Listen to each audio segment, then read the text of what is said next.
আসসালামু আলাইকুম রহমতুল্লাহি ওয়া বারাকাতুহু। নাহমাদুহু ওয়া নাসাল্লি আলা রাসূলিহিল কারীম, আম্মা বা'দ।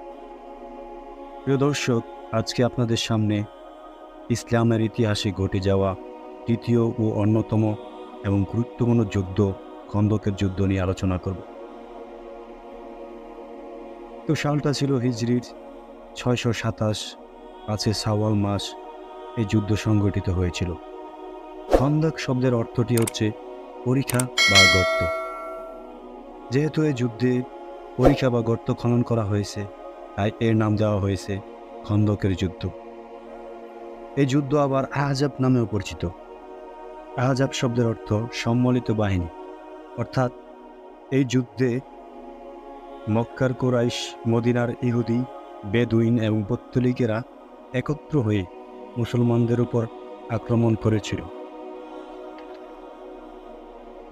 নবীজি সাল্লাল্লাহু আলাইহি সাল্লাম মদিনায় আসার পূর্বে সেখানে বড় দুটি ইহুদি সম্প্রদায় বসবাস করত, বনু নাজির এবং বানু কুরাইজা। এই ইহুদিদের প্ররোচনায় কুরাইশ ও অন্যান্য গোত্র মদিনায় মুসলিমদের চিরতরে মুছে ফেলতে যুদ্ধ করার প্রস্তুতি গ্রহণ করে।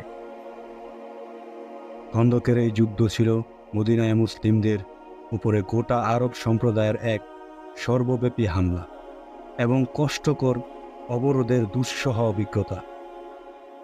এই যুদ্ধ শত্রুদের সৈন্য সংখ্যা ছিল 10,000, যা ছিল মদিনার মোট জনসংখ্যার থেকেও অনেক বেশি। আর এদিকে মুসলিমদের সৈন্য সংখ্যা ছিল মাত্র 3,000। কিন্তু তারা যে যুদ্ধ কৌশল অবলম্বন করেছিলেন, তাতে শত্রুরা হতাগ্রস্ত হয়ে পালিয়ে যেতে বাধ্য হয়। কুরাইশদের নেতা আবু সুফিয়ানের নেতৃত্বে মক্কা থেকে 10,000 সৈন্যের সম্মিলিত বাহিনী যুদ্ধের জন্য মদিনার দিকে যাত্রা শুরু করে।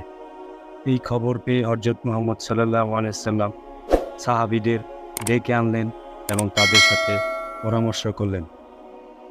ওখানে হযরত সালমান ফারাসি রাদিয়াল্লাহু তাআলা আনহু নামের এক সাহাবী পরিখা খনন করার পরামর্শ দেন এবং বলেন যে পারস্য দেশের একটি যুদ্ধ কৌশল এটি: একটি ঘোড়া লাফ দিয়ে যতটুকু যেতে পারে তার চেয়ে একটু বেশি দূরত্বে খনন করা।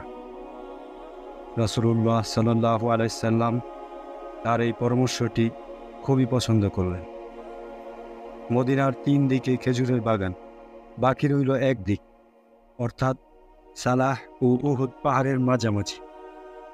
তাই এই বরাবর পরিখা খনন করা শুরু করে দেয়। 10 জন করে একটি গ্রুপ, প্রতিটি গ্রুপ দৈর্ঘ্য 10 হাত, প্রস্থ 10 হাত এবং গভীরতা 10 হাত করে খনন করে। এভাবে 6 দিন পরিখা খনন করে কাজ শেষ হয়। পরিখা খননকালে একটি বড় ও শক্ত পাথর সামনে পড়ে, যা সবাই মিলেও ভাঙতে পারছিল না।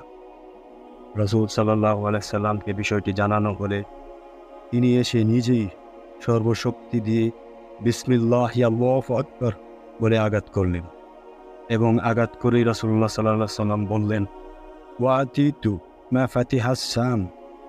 শাম বিজয়ের শুভ সংবাদ আল্লাহ আমাকে দিয়েছেন এবং পাথরের 1/3 ভেঙে গেল। এরপরে রাসূলুল্লাহ সাল্লাল্লাহু আলাইহি সাল্লাম ওয়াতিতু মা ফাতিহার রুম, বিসমিল্লাহি আল্লাহু আকবার বলে যখন আঘাত করলেন, পাথরের আরও একটি অংশ ভেঙে গেল। রাসূল সাল্লাল্লাহু আলাইহি সাল্লাম বললেন, আমাকে রুম বিজয়ের শুভ সংবাদ দেওয়া হয়েছে।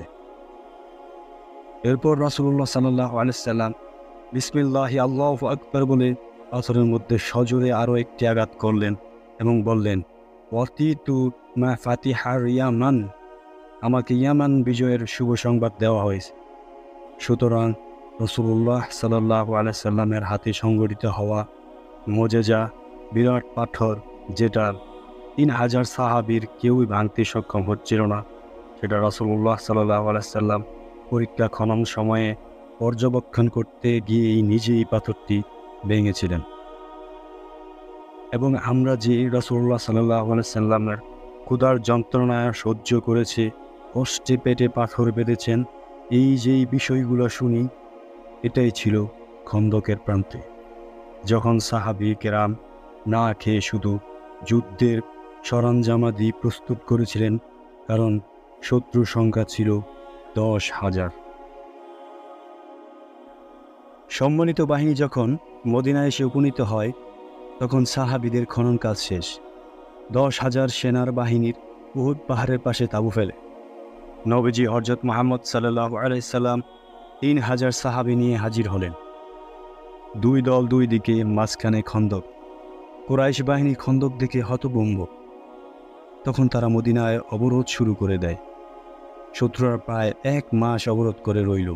এই অবরোধ এতটাই কঠিন ছিল যে মুসলমানদের বহুবেলা খাবার না খেয়েই থাকতে হয়েছিল।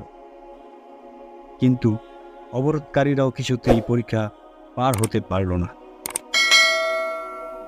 হযরত মুহাম্মদ সাল্লাল্লাহু আলাইহি সাল্লাম তার সৈন্যদের পরীক্ষার বিভিন্ন স্থানে মোতায়েন করলেন। কাফেররা বাহির থেকে পাথর ও তীর ছুটতে শুরু করলে এদিক থেকেও তার প্রত্যুত্তর দেওয়া হলো। এরই ভেতর বিক্ষিপ্তভাবে দু একটি হামলাও চলতে লাগল। অবরোধ যতই দীর্ঘায়িত হলো, শত্রুদের উৎসাহ ততই কমতে লাগল, কারণ 10,000 লোকের খাওয়া দাওয়ার ব্যবস্থা করা মোটেই সহজ কাজ ছিল না। তার উপর ছিল প্রচণ্ড শীত। এরই মধ্যে একদিন এমন প্রচণ্ড বেগে ঝড় বইল যে কাফেরদের সব ছাউনি উড়ে গেল, তাদের সৈন্য সমস্ত ছিন্ন ভিন্ন হয়ে গেল। তাদের উপর যেন আল্লাহর আযাব নেমে এলো। আর বাস্তবিকই আল্লাহ তাআলা মুসলমানদের জন্য রহমত ও কাফেরদের জন্য আযাব হিসেবে ঝড় পাঠিয়েছিলেন। সুবহানাল্লাহ। কাফেররা এই পরিস্থিতির মোকাবেলা করতে পারল না। অবস্থা বেগতিক দেখে মদিনার ইহুদিরা আগেই ছটকে পড়েছিল। কুরাইশদেরও আর ফিরে যাওয়া ছাড়া কোনো উপায় রইল না। আহজাব যুদ্ধে 8 জন মুসলিম শহীদ হন। অন্যদিকে শত্রুপক্ষ 4 জন মারা যায়। অবরোধের সময় কেউ কেউ বলেছেন 24 দিন, অন্য বর্ণনায় রয়েছে 15 দিন পাওয়া যায়। খন্দক যুদ্ধ সম্পর্কে আল্লাহ পাক সূরা আহজাবে 9 থেকে 27 পর্যন্ত প্রায় 19টি আয়াত নাজিল করেন, যাতে এই যুদ্ধের বহু গুরুত্বপূর্ণ বিষয় আলোকপাত করা হয়েছে। খন্দক আমাদের এই শিক্ষা দেয় যে ঈমান ও ধৈর্যের সঙ্গে আল্লাহর উপর আস্থা স্থাপন করলে আল্লাহর রহমত থেকে কেউ বঞ্চিত হয় না। প্রিয় দর্শক, নিয়মিত ইসলামিক ভিডিও পেতে চ্যানেলটি সাবস্ক্রাইব করে পাশে থাকা বেল আইকনটি বাজিয়ে রাখতে পারেন, যেন পরবর্তী ভিডিও আপনার কাছে সহজেই চলে যায়। তো সবাই ভালো থাকবেন। আসসালামু আলাইকুম ওয়া রাহমাতুল্লাহি ওয়া বারাকাতুহু।